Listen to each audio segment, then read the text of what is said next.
This hybrid welding machine is using a laser beam to connect two metal parts in one form.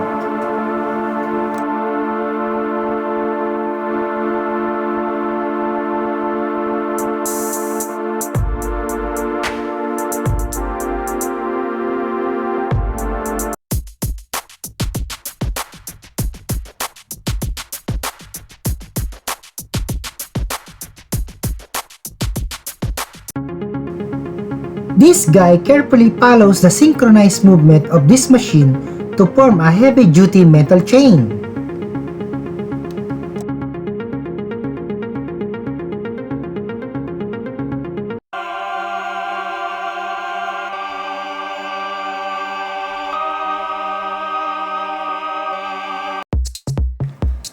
This metal attachment powered by a compressor is best to use in removing old paints, perfect for repainting jobs.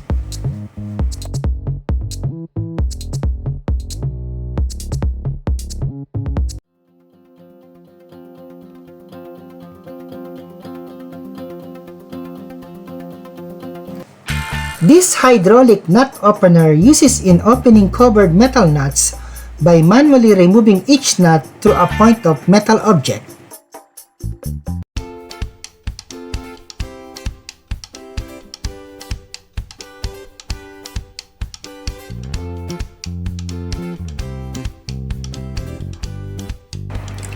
This different metal frame is used to form other different metal shapes.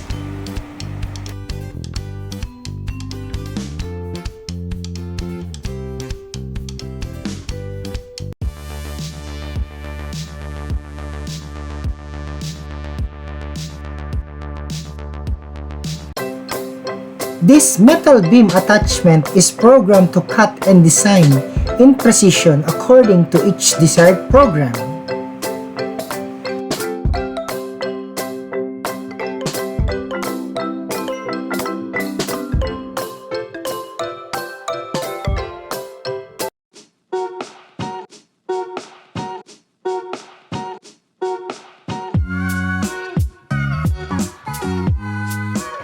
This guy using a manual metal bend attachment to form the desired metal shape.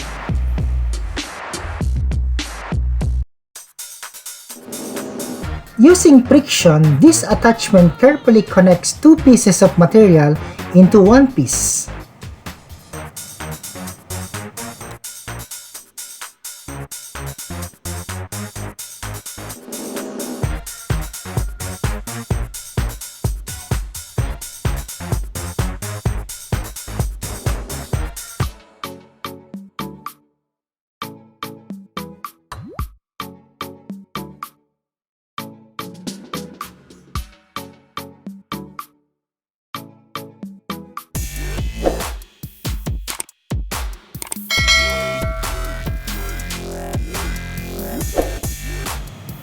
This machine compressed the comforter to the desired shape for easy transportation.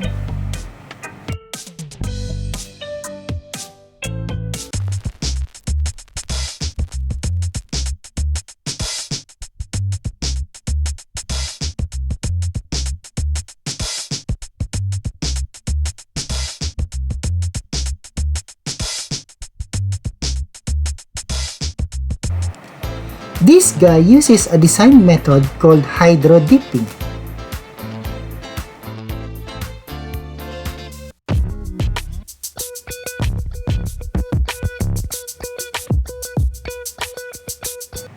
This machine is programmed to provide a special design using hydro dipping with metal attachment.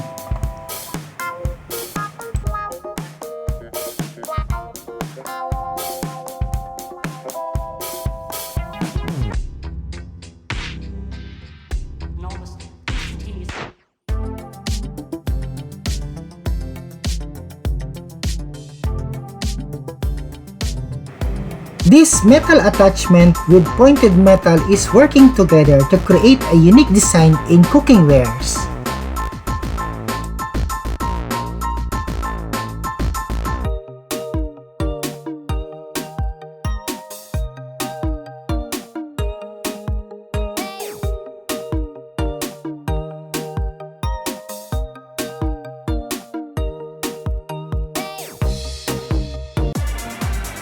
Using hydraulics and a sharp metal attachment, this guy easily cut a hardwood to its desired shape.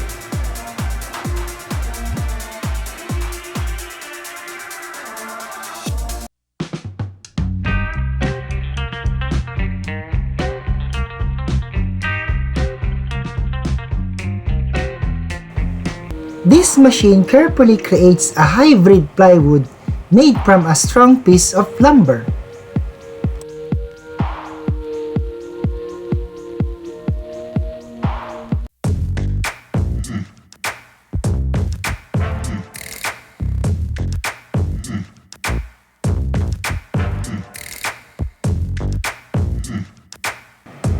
This guy uses strong wood glue to ensure the attachment of these two pieces of wood.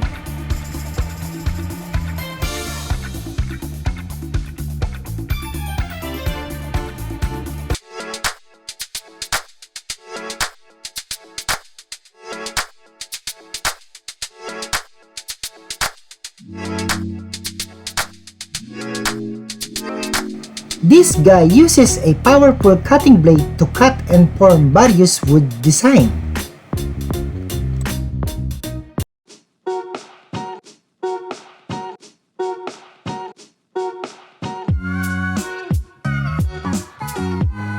This machine is programmed and created with a special design for wood cutting.